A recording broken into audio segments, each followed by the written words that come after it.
how are you gonna pick your favorite protein? Protein powder do's and don'ts. 4 ways to pick your perfect protein today.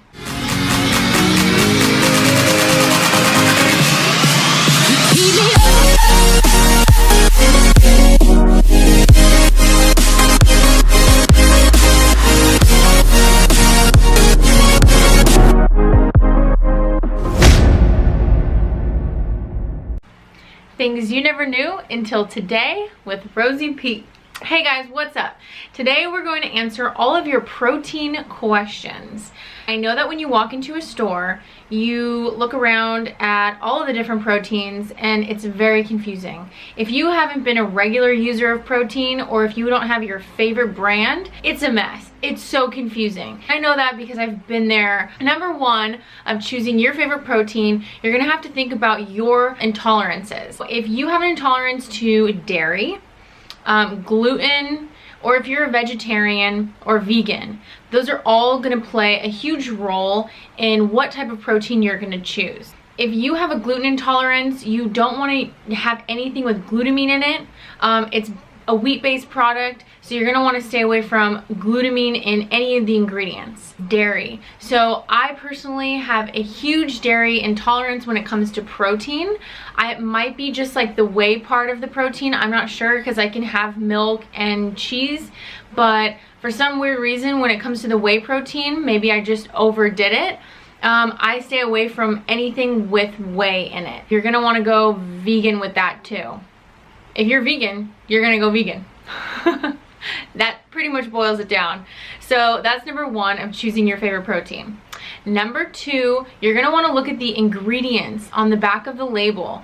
I will not take a protein that has any fake sugars in the ingredients. Sucralose and sucrose are 2 fake sugar ingredients. So usually it's gonna have one or the other.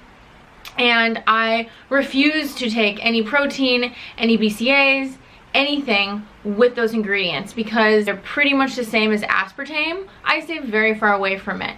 The sweetener that I do recommend is stevia. So this is the sweetener that's going to be in a lot of your natural-based proteins and your vegan proteins. You just have to look for the different names. Also, you want something with not that many ingredients. I've looked at my protein and sometimes I'm like, how 40 different things? I cannot pronounce any of the names. Look for something at the lowest level of ingredients and the ones that you can pronounce. Just like when you're buying your ice cream, right? Does anyone else do that? No fake sugars and less ingredients is better. That is your ingredient specification lookout. 3, in finding your perfect protein, macros. Your carbs, fat, or protein. Surprise, surprise, some proteins have more carbs than they do fat. My purpose of taking a protein is so that I can get more protein intake to feed my muscles. And usually I don't have a problem getting carbs into my diet, but protein can be a little bit more difficult. So I like to look at these type of macros when I'm choosing a protein. Protein should be at least 18 to 20 grams per scoop. Less than 12 grams of carbs. Some of these veggie style proteins, vegan proteins, they can have a higher amount of carbs because they use peas and vegetables, which do contain more carbs. And you also want to look at the fat.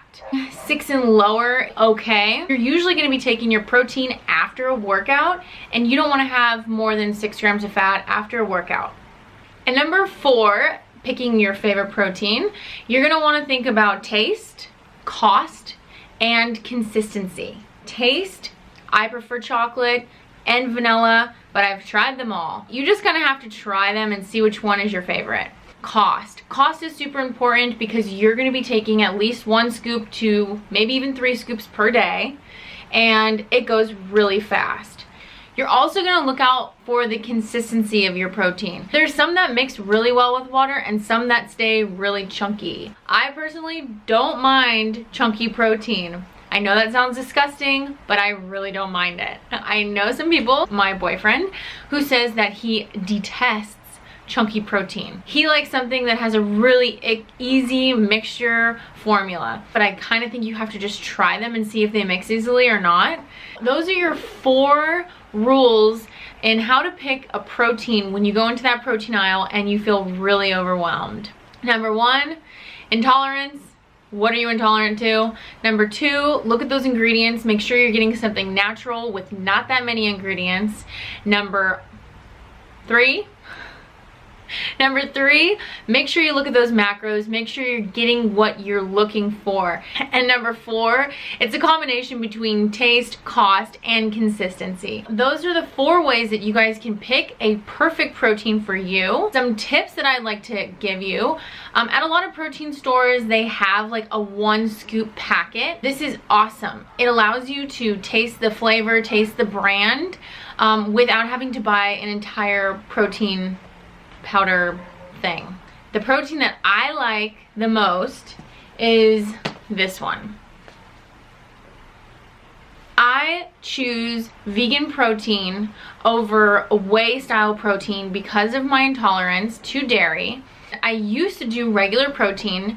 I don't know, it didn't sit well with me. But now that I'm just using vegan style protein, I've tried a couple and I have to say that Amazing Grass is my favorite.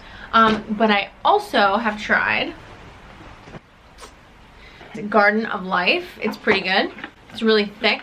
And the MRM. These are all in chocolate. Actually, this one's in vanilla, the Amazing Grass. But the Amazing Grass is super expensive. So sometimes I'll just buy one of these and I'll just have a couple of bottles revolving. You always want to have your protein available. You always want to have it on hand. If you're starving and there's nothing around, you know you're going to have your protein and that'll suffice for a meal. It'll hold you over for a couple hours at least, so you don't have to make a bad decision and eat a bunch of crap. Well, there you have it. A few things you never knew until right now. If you guys have any questions on picking your perfect protein, just let me know. Leave some comments down below. Thank you guys so much for watching, and I will see you all on the next one.